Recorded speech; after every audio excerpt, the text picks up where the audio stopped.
Hello everybody, welcome to the final art journal watch along video of September. This is the last page of the month and I'm going to use watercolors mainly today. It's again about my favorite literary characters. That was the challenge of the Jenny Belly art journal workshop, and I'm sketching out the face of my favorite character in the books, or the book The Universe, that I'm going to cover. And this is a female character, and I wanted her to be, or the painting to be, kind of realistic, but also very almost like fairy tale-ish. So it's quite loose. It's, however, still realistic with the proportions and very well. It's, since it is watercolors, and as you will see in a couple of minutes, I'm not going to put tons of layers of color on it. It's more like the how to call it? It's almost like a fairy tale character. She's very, well, almost a princess. So I'm outlining the face, and while I do that, I'm going to tell you who I'm actually painting. So one of my favorite books and movies and games and stuff is Lord of the Rings. I very much like the Tolkien books, and the favorite character of the Lord of the Rings books that I have is Eowyn of Rohan. So she is one of my favorite characters because she is a strong female character that is not afraid to fight for what she values. So she is fighting for her people with a sword, and she's not afraid to pick up a sword and be the lady of the kingdom in the same time. And she is actually the character that is able to do that, and me believing her that she's a real character, although I know it's fantasy land. Tolkien did that best with her, and in the books, he as an author was not very strong with character description. He was actually stronger with describing the world and all of the plants and animals and fantasy creatures in it. Not very detailed with the human beings. So all of the inner works of the characters is not described as much in depth as in other books. But I think with this epic saga that he has written with the Lord of the Rings, he had to cut down things a bit somehow. He was creating a new world with different new languages and new creatures and wizards and all of that. If he would have described all of the inner workings of the human beings, it would have been a book that you could have killed somebody with just because of the weight. So I think the stories still work very well, and I think that with the movies, what Peter Jackson and all of the writers and producers and helpers and whatnot for the characters did was filling these holes that were there with the original works of Tolkien. They filled it in nicely. The actors created the or they portrayed the inner workings of the characters nicely. And that combined outcome, I loved Eowyn's character a lot. Like I said, she's a very female, but still very strong character.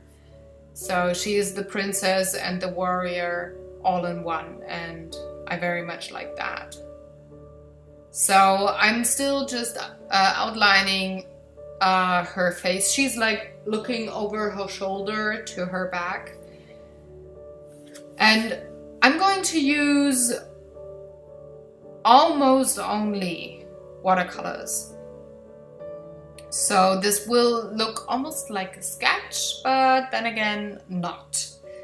So now that I sketched all of this stuff with my pencil, I'm moving on to my permanent marker to outline the face again. And this is actually something I like to do a lot, especially when it comes to illustrations or cartoons or mangas and all of that. I like to outline my characters first before I color them in.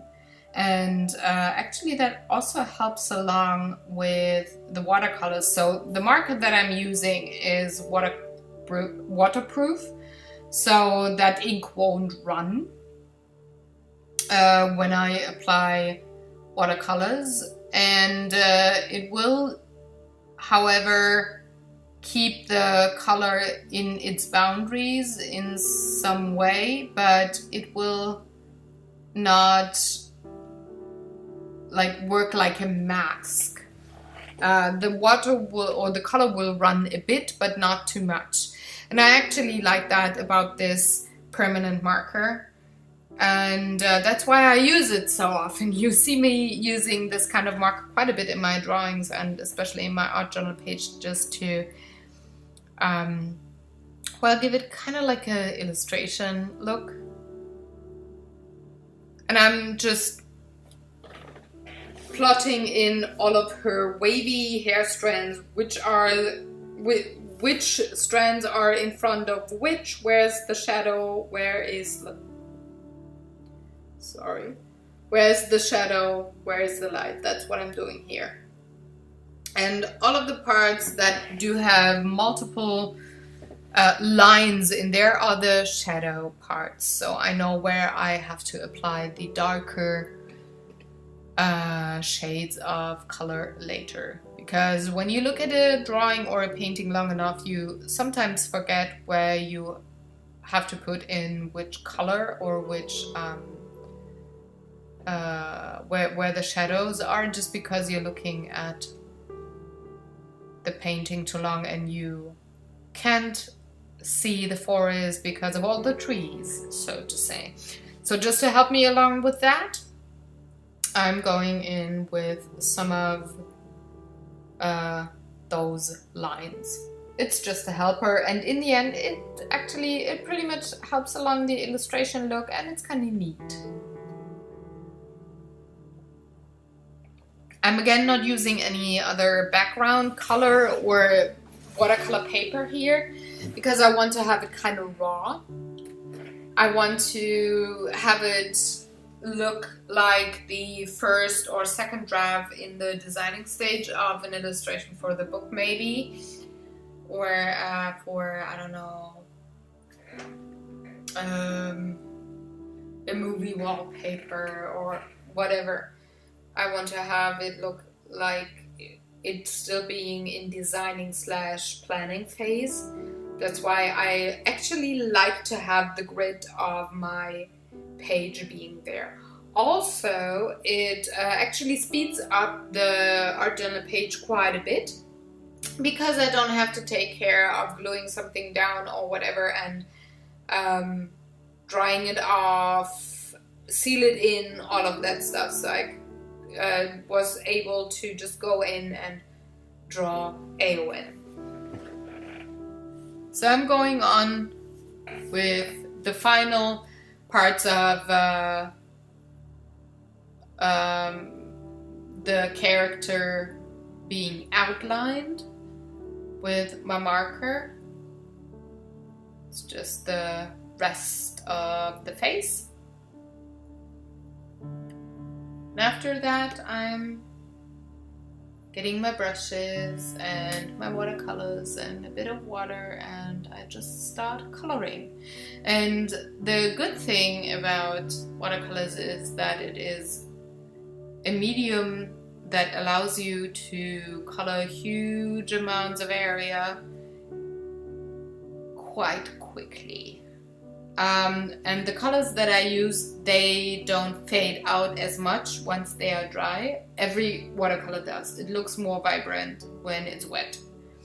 But those colors have quite a high amount of pigment in there, so they stay quite vibrant although they are dried. So what I did not do as much in this painting, but I like to do that a lot with watercolors, is going in with colored pencils afterwards.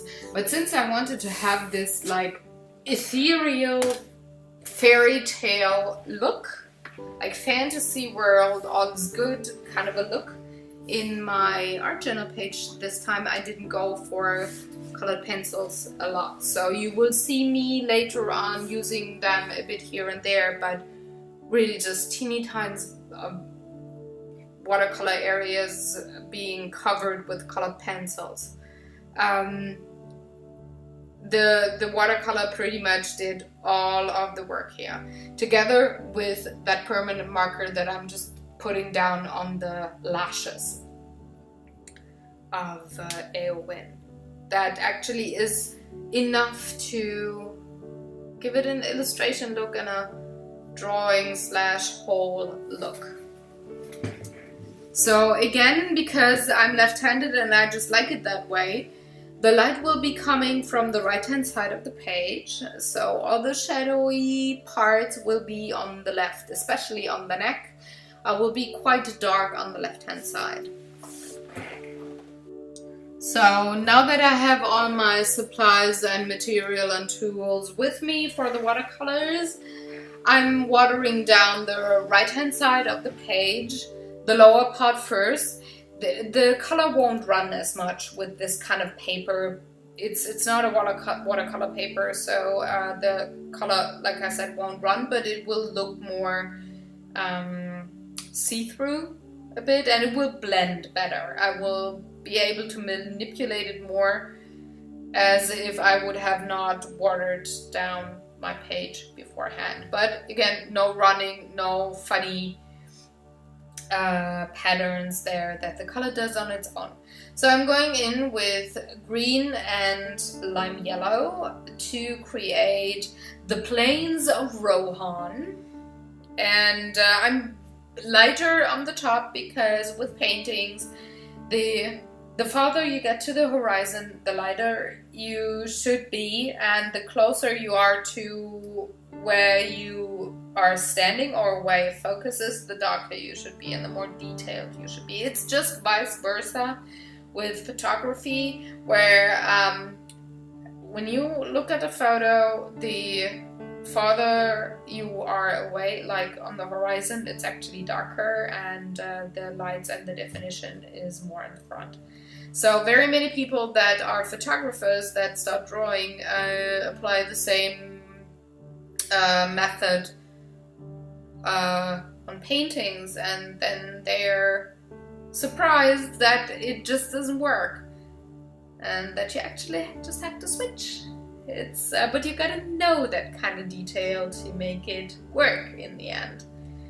So after the first layer of the grass for the plains, I'm going in with a very cold blue for the sky, and I'm just going in with one layer, let it dry a bit, and I'm going in with a bit more later. So while that is drying on the right hand side, you saw that I did not water down Eowyn. So I'm going in with quite a watery mixture of the colors, and I'm starting with sienna, outlining the face a bit where the shady parts of the face will be. but not the darkest shades. They will be on top and somewhere else. I'm just outlining it a bit, giving it kind of like a skin tone, but not really. I did not mix the colors for a skin tone because I think you can achieve it as well when you go layer by layer. At least if you go with a fantasy character where you have the freedom to adjust the skin tones of said character. So where the lights are hitting, so pretty much in the middle of the face, I'm not gonna apply any color on quite a bit of my page here. I'm just going for the darker parts of the face where I actually put color down and where you can see the medium to really dark shades. So I just applied a bit of sienna on her chin and below her nose, and now I'm going around the eyes because the nose is standing out, so of course there's some kind of a shade. Like shadow, not shade. Goddamn, I should learn English. Jeez. I'm blending out the sienna quite a bit with some water and move inwards towards the center of the face to have some pigment there and not have the harshest line between the white and the colored parts of the face. So now that this is done, I'm moving on with very dark brown. It's like sienna burnt or almost umbra or Van Dyke brown. It's a very, very dark brown. I'm going in for the shadow underneath the face on the neck. That's the first layer. Then on the forehead, where the hair covers the forehead a bit and makes shadow. Also on the parts of the hair that are really dark, that are the shadowy parts of the waves of the curls. Also going in with a tiny bit of that dark brown. And also on the left hand side, same thing on the hair, going in here and there for the darker parts, the lower parts of the curls, just making a shadow.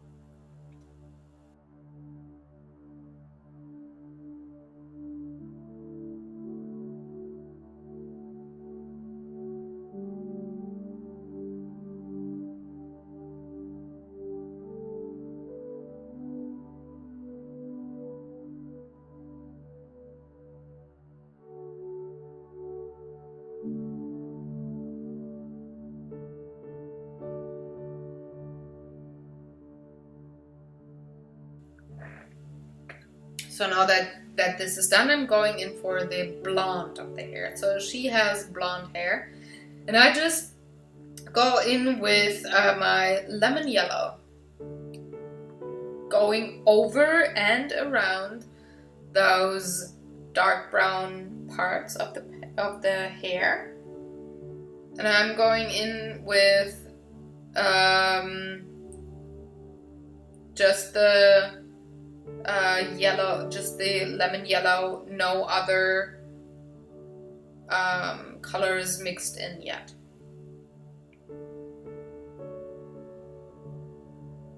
And depending on how much water I have mixed in with the color, the hair will have like a natural highlight and just the blonde color, which is actually something, when you paint with acrylics, you have to work to do that. With watercolors, at some point, if you have the brush on the right spot at the right time, the highlights pretty much paint themselves, just because you have not as much pigment left in your brush. So I'm now using a bit of like a cadmium yellow, more an orangey yellow, going over the hair here and there. And I'm mixing it with the lemon yellow, so I'm not just going over the lemon yellow just like another layer, but I have both colors mixed and I'm going over the hair here and there, not even all of the chunks of hair, particularly on the left side. You can see that I left out quite a bit. So now to let it dry, So now to let it dry, I'm going for a bit more green between the two hair strands, because the green parts were dried enough. And I'm here and there just smudging and dabbing a bit with my paper towel to help the color blend in with the other layers. Once that's done, I'm going with a Bordeaux kind of cool red for the lips. Just tiny bit, dabbing it on, giving it a very natural look. And I'm just using one color, one layer here, that's done. After that, I move on to the eyes.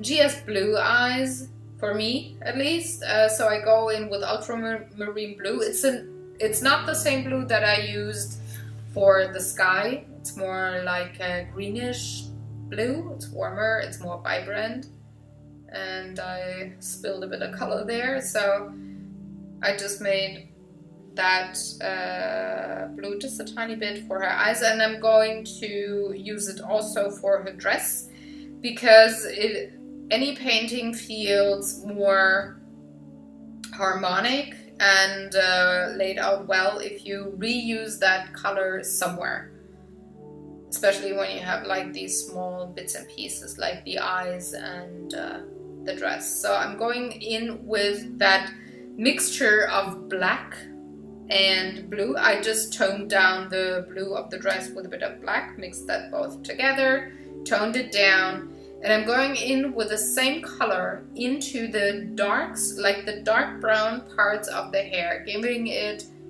another shade and smudging the color quite a bit, taking and lifting off the color with a paper towel again, but enough pigment stays on the page that it looks like a shadow, or just darker streaks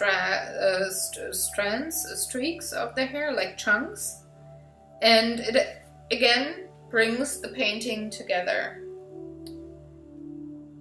So now it's the skin is actually dry enough, so I'm going in with a bit of cadmium red and cadmium orange for the skin tones to give it more like a reddish look, a bit more red pigment, to rein in the lips, because so far they're the only red thing in the painting.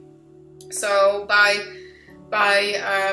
reddening the skin tone a bit, just giving or just using some color that gives it more, or that has more red pigments, the mouth does not stand out as much, but gets reined in pretty much, if you know what I mean. If it makes sense. And now that this is done, I'm going for the neck again with pure dark brown. And I'm also applying a bit more of that color on the forehead, the right hand part of the forehead, where the hair is in front of the face, and makes a shadow. And I'm just dipping and dabbing a bit of color here and there. I'm going in with the dark brown over the blue again, and defining a bit more of the darks, like the browns in the hair. Just here and there. Nothing fancy. And I think it's pretty easy to color a portrait that way.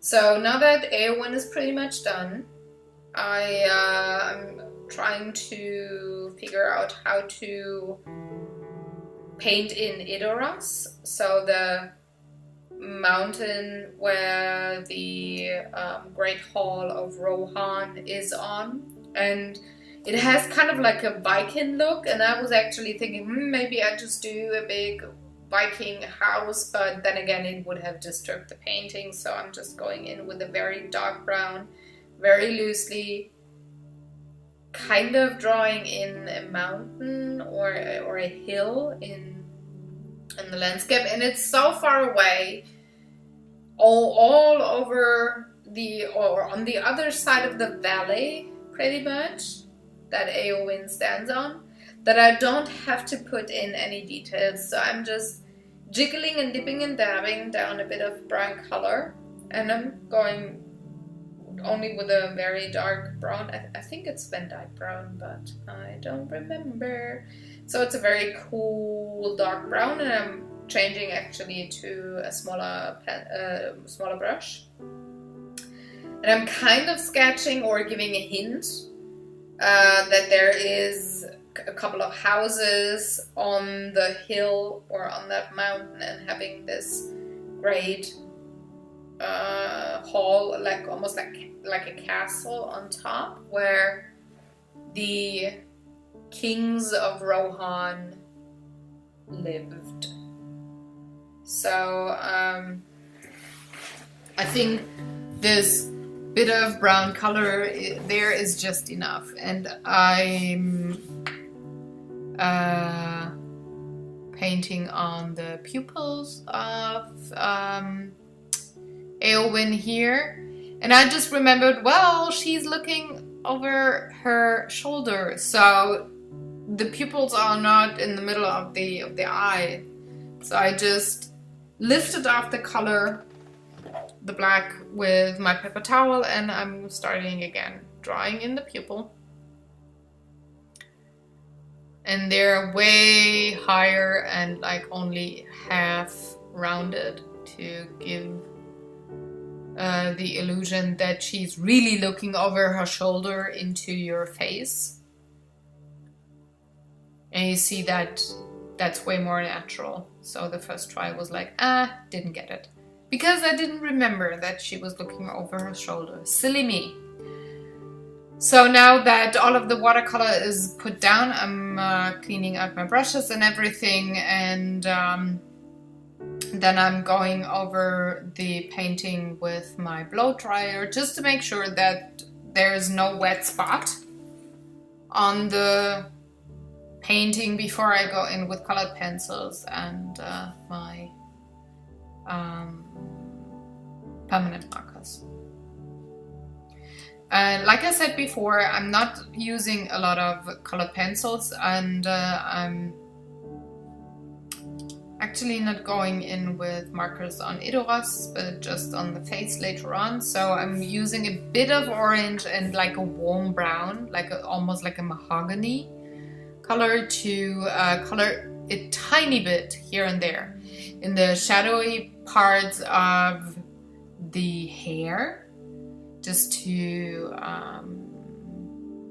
give it a bit more of a warm pigment and to connect it a bit more to the face, to have the color also being used in the face and in the hair, which again makes it more harmonic, a more clean look to the eye. Somehow the brains recognize that you use that color in another part of your painting. I'm also using a dark blue for the eyes because the rim of the iris is a bit darker than the inner parts. So just again using a bit of colored pencil there to do some definition. Also I'm using a reddish purple for the lips. Also only just using a tiny bit on the lips there. Nothing fancy, so to say. And that's actually all that brings the painting together. And then I'm using my permanent marker a bit more on the eyes, having dashes coming out of the pupil into the iris, which gives it more like an eye character. and represents the pattern that people have in their eyes. And then I'm using my white permanent marker to paint in the reflections in her pupils that actually finish off the face and make it look real. So now going on to the dress, again going in with white dots, again connecting or reusing the same pattern. I'm just giving her blue dress a couple of white dots. Nothing fancy. I didn't go for the typical Rohan artwork that is like used in embroidery on dresses and the headband on all of that. I didn't go for it. Would have been better to have used it maybe with acrylics or markers or whatever, but with a watercolor I think it wouldn't have worked out as well. So last but not least, I'm putting down just, well, not a quote, but well, like a statement: Rohan, land of the Rohirrim, which are the riders and the people of the kingdom. Also, I'm putting down the date, and that finishes off my final and last and whatever page of September, and I'm going to see you next week, I hope, for the first painting of October. If you have any questions or ideas or whatever, let me know. I would very much appreciate if you would give me a thumbs up for this video if you liked it or got inspired or learned something. And otherwise, go create, have a good time, take good care, and I hope you enjoyed your time watching along this video and this page coming together. See you next week. Bye bye.